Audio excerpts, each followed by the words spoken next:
अस्सलाम वालेकुम नाज़रीन, मैं हूं आसिम खान और आप देख रहे हैं BBN चैनल। आइए देखते हैं आज की टॉप 10 न्यूज़। अमेरिकी सदर डोनाल्ड ट्रंप ने कहा है कि ईरान के साथ मुज़ाकरात तेज़ी से जारी है और दोनों मुल्कों के दरमियान किसी मुआहदे तक पहुंचने की कोशिश मुसलसल चल रही है। ट्रंप ने अपने बयान में दावा किया कि टॉक्स रैपिड पेस पर आगे बढ़ रही है। हालांकि वेस्ट एशिया में बढ़ती कशीदगी और लेबनान में इजरायली फौजी कार्रवाइयों के बाद मुज़ाकरात के मुस्तकबिल पर सवालात उठ रहे थे। ट्रंप का कहना है कि अमेरिका अब भी डिप्लोमेटिक हल को तरजीह दे रहा है और बातचीत का सिलसिला रुका नहीं है। अमेरिकी सदर डोनाल्ड ट्रंप ने कहा है कि उनकी Israeli prime minister Benjamin Netanyahu से सख्त टेलीफोन गुफ्तगू के बाद लेबनान पर एक बड़ा इजरायली हमला रोक दिया गया। ट्रंप ने दावा किया कि इजराइल बैरूत में वसी फौजी कार्रवाई की तैयारी कर रहा था, लेकिन उनकी मुदाखलत के बाद नेतन्याहू ने हमला मुअत्तल करने पर रजामंदी जाहिर की।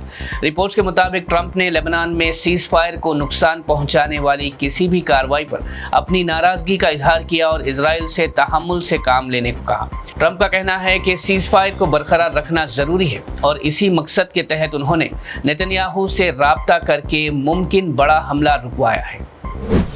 कांग्रेस ने वज़ीर आज़म नरेंद्र मोदी पर सख्त तनकीद करते हुए इल्ज़ाम लगाया है कि वो लेबनान में इजरायली फौजी कार्रवाइयों और बढ़ती कशीदगी पर खामोश है।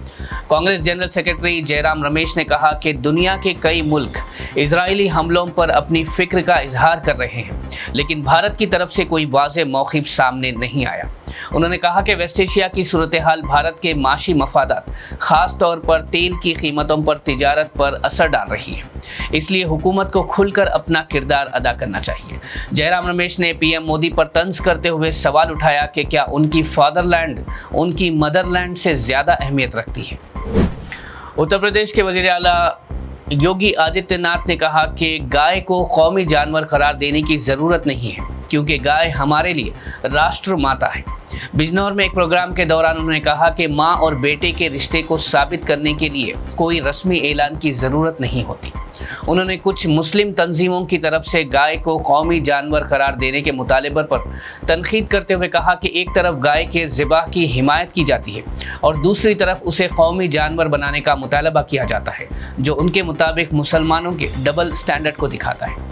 योगी के इस बयान के बाद सोशल मीडिया पर कई यूज़र्स ने सवाल उठाया कि अगर गाय को राष्ट्र माता माना जाता है तो फिर उसे कौमी जानवर करार क्यों नहीं दिया जाता। कुछ यूज़र्स ने यह भी पूछा कि अगर गाय की हिफाजत इतनी अहम है तो फिर बीफ पर मुल्क भर में मुकम्मल पाबंदी क्यों नहीं लगाई जाती। सोशल मीडिया पर कई अफराद ने योगी आदित्यनाथ के बयान को डबल स्टैंडर्ड करार दिया।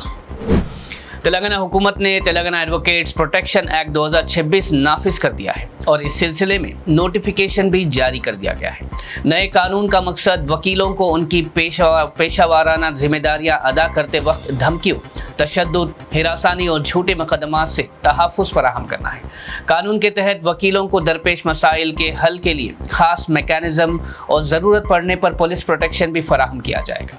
ये कानून बार काउंसिल और वकीलों के मुतालबात के बाद लाया गया है ताकि वो बिना खौफ अपनी खिदमत अंजाम दे सकें। तेलंगाना हाई कोर्ट ने हैदराबाद में जनसेना पार्टी की तेलंगाना नवा निर्माण संकल्प सभा के लिए इजाज़त देने की दरख्वास्त को सुनने से इनकार कर दिया। जनसेना पार्टी ने साइबराबाद पुलिस की तरफ से इजाज़त ना मिलने के बाद कोर्ट का दरवाज़ा खटखटाया था, लेकिन अदालत ने पिटीशन सुनने से मना कर दिया। पुलिस ने लॉ एंड ऑर्डर, ट्रैफिक और सिक्योरिटी मसाइल का हवाला देते हुए प्रोग्राम की इजाज़त नहीं दी थी। इस इजलास से आंध्र प्रदेश के डिप्टी चीफ मिनिस्टर और जनसेना चीफ पवन कल्याण को खिताब करना था। कोर्ट के फैसले के बाद हैदराबाद में जनसेना का ये प्रोग्राम मुश्किल में पड़ गया है। बीआरएस वर्किंग प्रेसिडेंट केटीआर ने तेलंगाना फॉर्मेशन डे के मौके पर हैदराबाद में पार्टी हेडक्वार्टर्स पर झंडा लहराया और तेलंगाना शहीदों को खिराज अकीदत पेश की। इस मौके पर उन्होंने यकीन जाहिर किया कि बीआरएस सुप्रीमो और साबिक वज़ीर आला के चंद्रशेखर राव दिसंबर 2028 तक दोबारा तेलंगाना के वज़ीर आला के तौर पर हलफ उठाएंगे। केटीआर ने कांग्रेस हुकूमत पर तनकीद करते हुए कहा कि पुष्कर तेलंगाना यानी तरक्की याफ्ता तेलंगाना अब मुश्करों यानी गैर जिम्मेदारों के हाथों में चली गई है। उन्होंने दावा किया कि मौजूदा हुकूमत रियासत को गलत सिमत ले जा रही है, जबकि बीआरएस तेलंगाना के हुकूक और तरक्की के लिए अपनी सियासी जंग जारी रखेगी।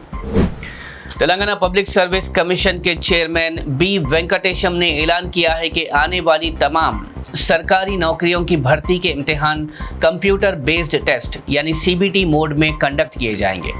हैदराबाद में मीडिया से बात करते हुए उन्होंने कहा कि इस फैसले का मकसद पेपर लीक के इम्कान को ख़त्म करना और रिक्रूटमेंट प्रोसेस को ज़्यादा तेज़ और शफाफ बनाना है। उन्होंने बताया कि मुस्तकबिल के इम्तिहानों के लिए क्वेश्चन पेपर या तो एग्ज़ाम से एक दिन पहले या फिर एग्ज़ाम के दिन तैयार किया जाएगा, जिससे पेपर लीक का खतरा ना के बराबर रह जाएगा। बी वेंकटेशम ने कहा कि सवालात तैयार करने वाले प्रोफेसर्स भी ये नहीं जान पाएंगे कि दूसरे एक्सपर्ट्स ने उसी इम्तिहान के लिए क्या सवाल भेजे हैं। तेलंगाना हुकूमत ने वर्कर्स के लिए मिनिमम मंथली वेज में इजाफा करते हुए 1 जून यानी कल से ही नई वेज रेट्स नाफिज कर दी है। नए क़वायद के तहत रूरल इलाकों में अनस्किल्ड वर्कर्स को कम से कम 14,000 रुपये माहाना तनख्वाह देना लाजमी होगा, जबकि सेमी स्किल्ड वर्कर्स को 15,000, स्किल्ड वर्कर्स को 16,500 और हाईली स्किल्ड वर्कर्स को 18,000 रुपये माहाना दिए जाएंगे। म्युनिसिपल और अर्बन इलाकों में वेजेस इससे भी ज़्यादा होंगे। हुकूमत ने वाज़ेह किया है कि ओवर टाइम करने वाले वर्कर्स और वीकली ऑफ या सरकारी छुट्टी के दिन ड्यूटी देने वालों को डबल पेमेंट अदा करनी होगी।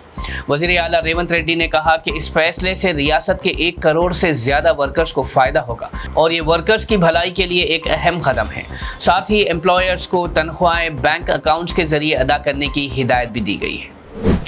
तेलंगाना हुकूमत ने रियासत के तमाम व्हीकल ओनर्स को 1 महीने के अंदर वाहन पोर्टल पर अपने मोबाइल नंबर्स और ईमेल एड्रेसेस अपडेट करने की हिदायत दी है।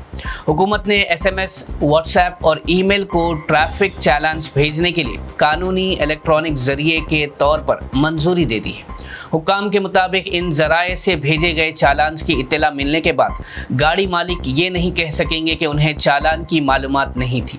इस फैसले का मकसद ट्रैफिक चालान सिस्टम को ज़्यादा मुअस्सर बनाना और कानूनी कार्रवाई में ताख़ीर को कम करना है। इसलिए व्हीकल ओनर्स को मशवरा दिया गया है कि वो जल्द से जल्द अपनी कॉन्टैक्ट डिटेल्स वाहन पोर्टल पर अपडेट कर ले। नाज़रीन, ये थी आज की टॉप 10 न्यूज़। देखते रहिए BBN चैनल। मुझे दीजिए इजाज़त। अल्लाह हाफिज़।